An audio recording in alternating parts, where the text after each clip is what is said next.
Still with us today is our lovely Tosa and our very amiable accountant for Lake. So ladies, let us know, tell us, can you be friends with the opposite sex? I think it depends, are you talking about just being friends, or are you talking about being friendly? Because in this day and age with technology, there are different levels of friends. You could have Facebook friends, internet friends, and you could have real friends where you meet regularly, you have drinks after work, you go and see a movie together. So you know what? You do everything you said, whether or not you're a social media friend, people flirt. Again, that's another topic for another day where we are. What does flirting really mean? How do you know whether or not you've crossed the boundary? Because when you're texting somebody, you've crossed the line. So whether or not you're doing it on Facebook or Instagram, we're talking about friends that take a significant amount of your time, right? So somebody who is a friend, so if you and I are friends and we're like female friends, and I can call you up, hit you up, text you, spend time talking to you, that's the kind of friends we're talking about, not the ones you see occasionally at parties. Yeah. Talking about, can you be best friends with the opposite sex? So the thing is, from a married perspective, it's difficult. It's not impossible, but it is difficult because, taking from my perspective, I might think, okay, it's fine, there's nothing wrong, I know we're friends, I know there's no issues, but I think it's just creating an opportunity for my husband to think something else, because even though I trust myself, and he might trust me, but saying, oh, this, man calling me, this man, we're going to the cinema, this man, we're sending each other messages, that is what I would do with a friend. Exactly. So, and from my perspective, there might be nothing wrong with it, but how does my husband feel about it? I think it puts your partner in a difficult position. It puts them in a situation where they start to think things they shouldn't really have to think, or start having arguments. And yes, so I think the bit I'll cut out from that is going to the cinema, going to the movies. Maybe not that, but the kind of having friends that you call and you talk about issues. I'm having this issue at home, or advice on what should I do. Just before delving into that, let's find out from Falaka. What are your thoughts? It's safer to not be friends, especially one where you have to confide in them. Now it's a different thing whereby, say, for example, I'm married as well, so if my husband does something, I might want to call a male friend to get a male perspective. In that instance, then yes.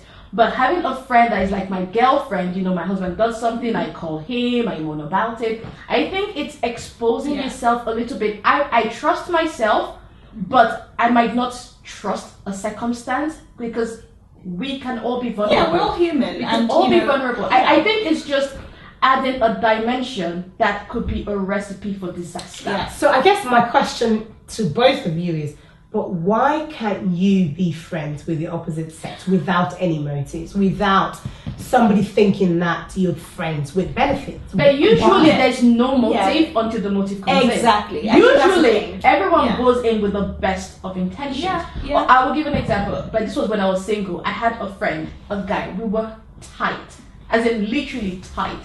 I mean, to me, there was absolutely nothing. And as far as I was aware, to him, there was absolutely nothing. Until the day I met his friend, and the friend liked me. And I found out otherwise. Yeah. I actually found out or heard that, why are you stepping up to my woman? And I was like, really? So that's the thing. So we can't have until then, we had been friends for like 2 years. And then you know what in your mind. Maybe he was just protective of you. Not necessarily, because I have a very similar situation from when I was single. I had this friend, we're really good friends. In uni, we'd have lunch together, we'd go out, have fun together. There was absolutely nothing between us. And the minute I started dating someone else, he started acting. I'm like, what's wrong with you? I would have this full-blown argument, like we'd been married for 10 years, and I was cheating on him. And I'm sure, I can't remember, I'm sure he used words, like me. Yeah, exactly. Let me put so you never really know what's in someone else's mind. I think for the woman, definitely, I believe as a woman, you can definitely be friends with the other person. I think for the man, it depends on what she looks like physically. Yes. If it's his spec or not. If it's his spec. If it's a Murray chestnut or Murray Hardwick, I think some dark chocolates. There will be men that will, even though they don't initially have any intentions, but put them in the right situation. Let the right atmosphere, play the right music, have the right drinks. It's just both of them, together chatting, nice and chill, dim lights. and then ask the question again. And then I think for a woman, she has to be in a bad place emotionally to be able to start moving. I do. But for a man, we could be very happy, Exactly. perfectly Exactly. happy. I think it goes down to us being emotional. Like we have to be very emotional because I could be friends with you, and you can be telling me you love an I'll be like, me. Yeah. And I think for us to actually get to that level, we have to be emotionally connected. Yeah, But for a man, there's no need for emotion. It's Exactly. and that goes back to one's been there, always been there. So yeah, so quite interesting. So so without sort of going back into what we'll be talking about, if I was to ask you in 3 seconds, is it okay to be friends with the opposite sex? Yes or no? It's a yes or no, not maybe. No. Yes or no? Yes, it's okay to be friends with the opposite sex, depending on your personal There is no situation. depending. For like Based on all the there is no. no. Okay. Now we know Folake says absolutely no. It's not okay to be friends with the opposite sex, being a married woman. And Tosa feels it's okay, it's not the end of the world, with a caveat. Let us know what you think. Do you think it's okay for you to be friends with the opposite sex? Let us know, leave us a comment, and let us know what you think.